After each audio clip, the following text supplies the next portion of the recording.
Do you think that was easy for me? No. That was definitely not. That was the first time. Probably the hardest. Was that the first time? The first time. Yeah. And the only time. And it was my son.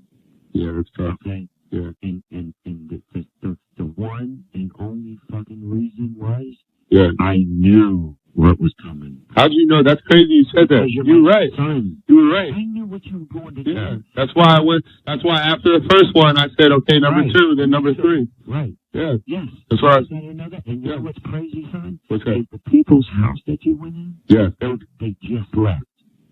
No. They fucking just left. Just left. Ohio. You're kidding me. No, I'm not kidding you. Yeah, I believe What do you think would have happened when you went in that fucking house? Oh, everybody. Right. Everybody. Okay? Yeah. So listen, you're my son. Yeah. And I believe in this right.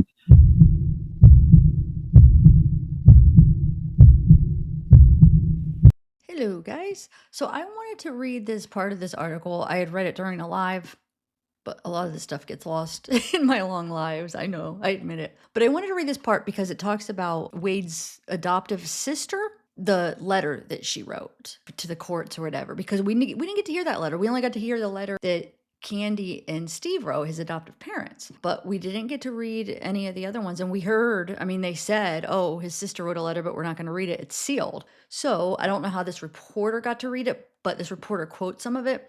I'm going to read a little bit of this article before that. I'm going to read like the last half of this article, just that highlights like a few points that I think are interesting. And then at the end, it quotes a couple things that his sister said in the letter, which I think is pretty interesting. Okay, so this is from June 27th, 2024. So we know this would have been after his conviction and before his sentencing.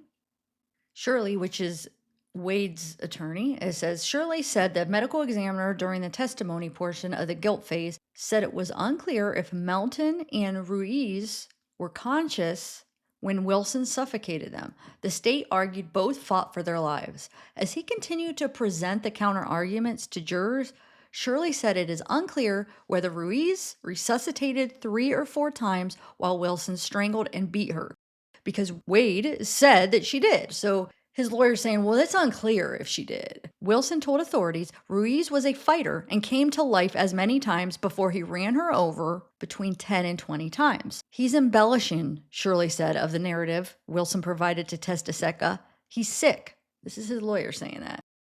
Shirley said tire tracks found near Ruiz's body do not show he ran Ruiz over between 10 and 20 times.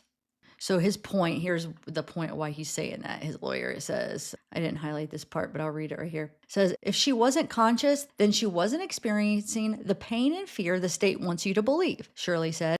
Later adding, you got to be hard-pressed to vote for death when you don't even know what the truth is. Shirley said there is something terribly wrong with Wilson. You want me to stand here and tell you what's wrong with Wade Wilson? He asked jurors. I can't do it.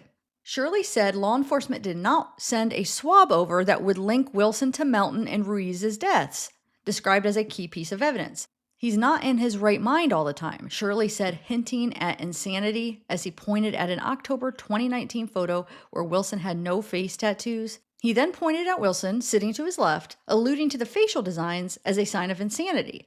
Ahead of the trial, Wilson had hoped to cover numerous and varied tattoos on his face, including stitches, swastikas, and other designs that might be objectionable to members of the potential jury pool. You can't fill the holes in their hearts with another body, Shirley said of jurors choosing Wilson's death over the slayings of Melton and Ruiz. So he's basically saying Wade would be the other body. So she's saying, they're not going to fill the holes in their hearts by killing Wade, the death penalty. Okay, so here we go. This is the part where it talks about Wade's sister and what she wrote in the letter to the court. Okay, says, so the title of this paragraph is Lock Away the Monster, Adoptive Sister Says. After Shirley presented the various counter-arguments to the points brought up by Miller, he read a letter prepared by Wendy Wilson, Wade Wilson's adoptive sister, who is a radiologist. So here's a quote from the letter that Wendy wrote. That boy is in there somewhere, but is now overtaken by a monster filled with addiction, Wendy Wilson wrote. Wendy Wilson wrote, they can't love him less because madness has taken him from us. Lock away the monster, Wendy Wilson's letter concluded, which I think is a very interesting considering his team has tried to make us believe that his adoptive family, number one, supports him, which that does look like they are still going to love him and support him. But they also are insinuating, I'm talking about his team and Jesse, were insinuating that they thought he was innocent, or they think he's innocent. And then also that statement that interview that Jesse did with Candy that came out, a couple weeks ago. I did a live on it. That was very misleading because at the end of it, she made it seem like he was innocent of it. It was, she didn't directly say it, but it almost seemed like that's what she was saying, right? But anyway, my point was the team made it seem like that the parents and the family thought he was innocent. That shows that is not true. Now, yeah, sure, they probably don't want the death penalty because they still love him, so they just want him to do life in prison. But this clearly shows that they don't think he's innocent of the crime. So all those Wade wives know, even the adoptive family knows that he did it. And there's something not right with him, and he was taken over by a monster. People look at things different, like, oh, it's evil or taken over by a monster. Is it mental illness? However you want to perceive it, it's the same result. It's the same ending. It's the same thing, but people just perceive it different of what it actually is. Does that make sense?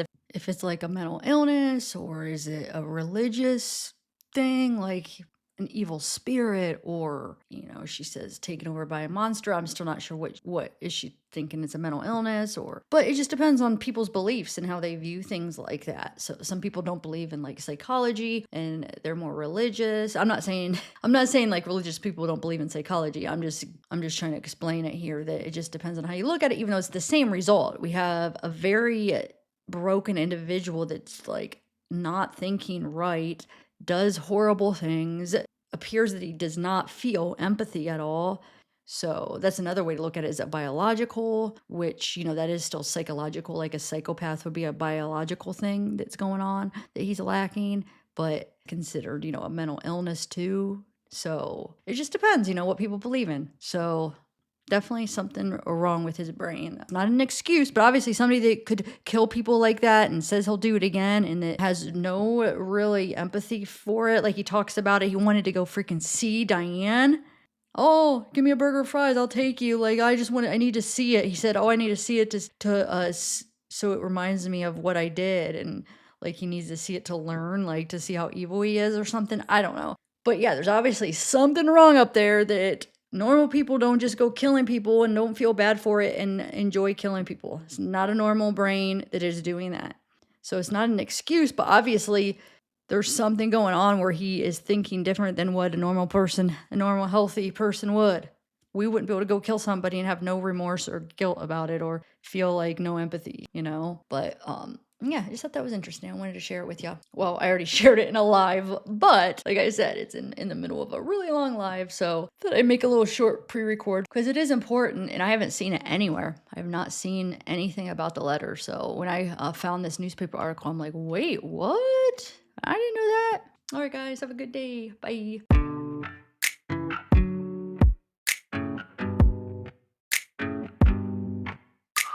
It's too late now to turn around and back again.